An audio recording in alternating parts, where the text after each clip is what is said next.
Look at me. Baby, look at me.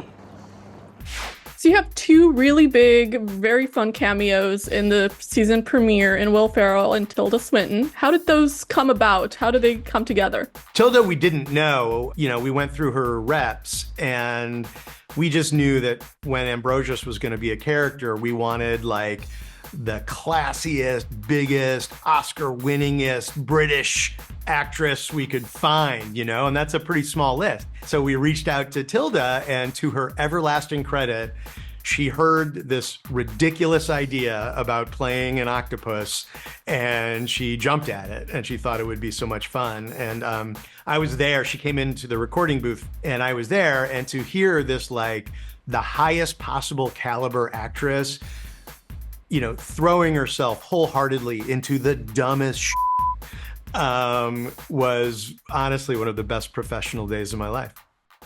Just tell me what's wrong. Yeah, I'm great. Honestly, babe. What was your reaction when you found out that Tilda Swinton was voicing Ambrosius? I started laughing because I'm like, that's the funniest thing in the world. I'm like, oh my God, she's doing that's amazing. And hats off to her for having such a great sense of humor about it, because it's obviously such a funny, ridiculous scene in a character play. But I know Kripke was wanting that very prestigious, proper voice and an Oscar-winning actress, and the list is small, and so for her to come on and do that is just incredible. So I had no idea until not that long ago actually that she was the voice of Ambrosius. But on the day, it's just kind of tennis balls and X marks, and they had a reader kind of reading the lines with me, but it's definitely it's its own kind of thing filming those scenes. And it was a blast. It was a lot of fun doing it, and so I can't wait to see how it turned out. It's not every day that someone gets asked to play an octopus is getting it on with a human. So did Tilda have any thoughts on how to play that role, the kind of voice she wanted to give Ambrosius? She sort of instinctually already knew how to play it, which was to play Ambrosius as erudite and intelligent and graceful as possible. And she and I chatted about the character a little bit, and I had just said, the thing about Ambrosius is she's Deep's best shot at happiness. And so, but he's too self-centered and self-hating to take it.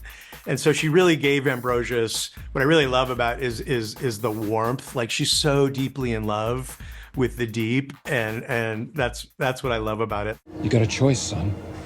Either outrun this life, or you can run yourself into an early grave. Will came together because I was, chatting with him and his producing partner a little bit at the time about potentially writing a screenplay. And so we had a meeting, and we were, emailing a little bit right around when this part came out. Cheers. Who's happy they spent 2 weekends at the Compton Youth Center now, huh? I'm not giving off too much of a blindside vibe, am I? As if that's a bad thing? Wait, what is that smell? Just Chow wrote it in the script as huge Hollywood star. That was but we weren't sure who it would be yet.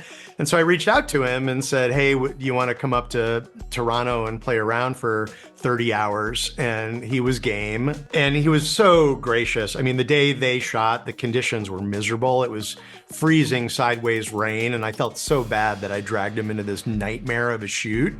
But he just could not have been kinder and more gracious to the crew. And just such a gentleman through a really hard shoot. And he's the best. Is that you? I had falafel for lunch. What? I smell an Oscar nomination.